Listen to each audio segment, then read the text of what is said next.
Kali ini, Mimin akan membacakan manga Record of Ragnarok chapter 109.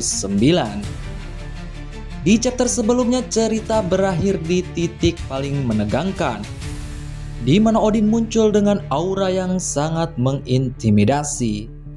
Tanpa basa-basi, kita lanjut ke chapter berikutnya. Dewa tertinggi yang agung itu muncul dari langit. Aura gelapnya menyelimuti area tersebut. Odin berkata, "Masa yang bodoh, dewa-dewa remeh." Dia menatap rendah mereka semua. Sesaat setelah dia muncul, udara di sekitarnya terasa berubah. Auranya menekan siapapun yang merasakannya. Salah seorang dewa mengatakan, "Hei, apa ini serius? Apa benar hal yang kulihat ini?" Di arena pun Sakata Kintoki juga merasakan betapa besarnya kekuatan Odin. Heimdall yang berada di arena pun gemetar merasakannya. Tekanan saat kedatangannya begitu kuat. "Aku harus pergi dari sini secepatnya. Tapi aku tidak bisa lari dari tugasku," ucap Heimdall dengan bimbang. Heimdall lanjut membuka acara. "Perhatian kepada seluruh hadirin, membungkuklah di hadapan wujudnya yang agung. Ia telah datang bersama dengan kekuasaannya. Ia melambangkan perang dan kematian. Semua dewa pun tunduk padanya. Ia sang maha mengetahui segalanya, sang penguasa Valhalla, Midgard, dan Helheim." Semua dewa pun membungkuk di hadapan Odin, seraya menyebut namanya, Odin, Har Odin, Alfadir Odin. Dijelaskan bahwa Odin memiliki lebih dari 200 nama dan julukan. Yang pertama, Har, yang berarti yang maha agung. Lalu Alfadir, yang berarti bapak segalanya. Grimnir, sang bertudung. Lalu Yiger, sang maha kekacauan. Runatir, dewa yang misterius. Apapun yang berada di ujung tombaknya akan hancur berkeping-keping. Odin memiliki senjata suci bernama tombak Gungnir yang berarti mengguncang. Legenda mengatakan dia menyapu bersih medan tempur penuh pasukan hingga terlihat seperti lapangan tandus. Dewa itu pun turun ke arena. Sayap yang sebelumnya berada di punggung Odin kini berubah kembali menjadi Hugin dan Munin. Hugin dan Munin pun mencemooh umat manusia. "Wahai manusia yang bodoh dan membangkang, mohon ampunlah kepada Odin." Ia pun melepas jubah yang biasa ia kenakan. Penutup mata Odin juga lenyap selayaknya segel yang menahan kekuatannya. Seketika itu juga aura yang dahsyat menyelimuti tubuh Odin.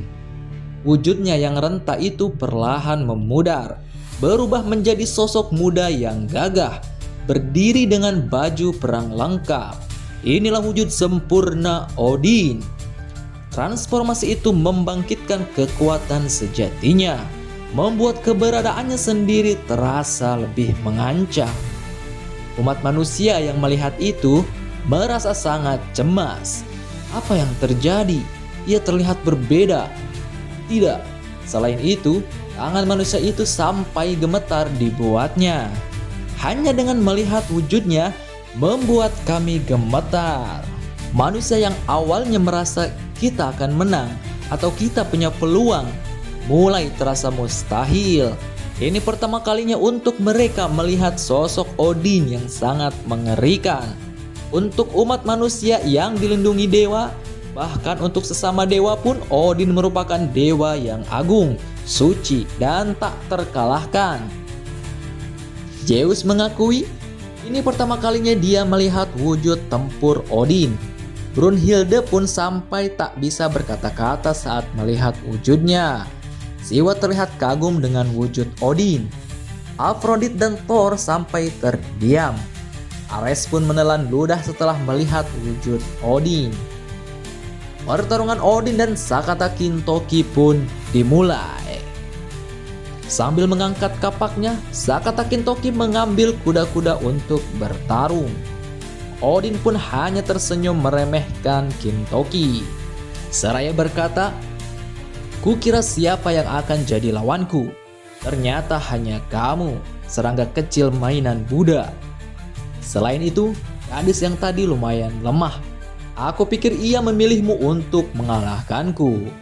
Dengan angkuh Odin berkata, "Tunjukkanlah padaku apa yang kau sebut kekuatan."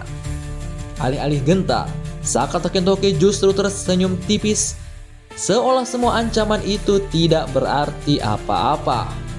"Dewa tertinggi Nordikia, kau benar-benar memiliki julukan yang berlebihan. Aku sudah mengetahuinya. Aku sudah tahu keputusasaanmu."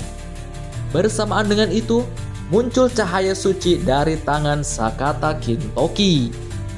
Terlihat simbol rune yang muncul dari tangannya. Dengan terkejut, Heimdall berkata, tangan Sakata Kintoki bercahaya. Mendadak ekspresi angkuh di wajah Odin pun lenyap. Sorot matanya membesar, seakan tak percaya dengan apa yang baru saja ia saksikan. Itu benar, aku juga bisa menggunakan Golnir. Golnir. Odin pun terkejut mendengar hal itu. Kalau kau ingin menghidupkan lagi dewa primordial, aku tidak tahu apa rencanamu. Tetapi seluruh tubuhku berkata padaku bahwa aku harus menghentikanmu. Cahaya itu semakin terang dan menyelimuti tubuh Sakata Kintoki. Dan chapter 109 berakhir sampai di sini. Like video ini dan ikuti channel ini. Kita akan lanjut ke cerita selanjutnya.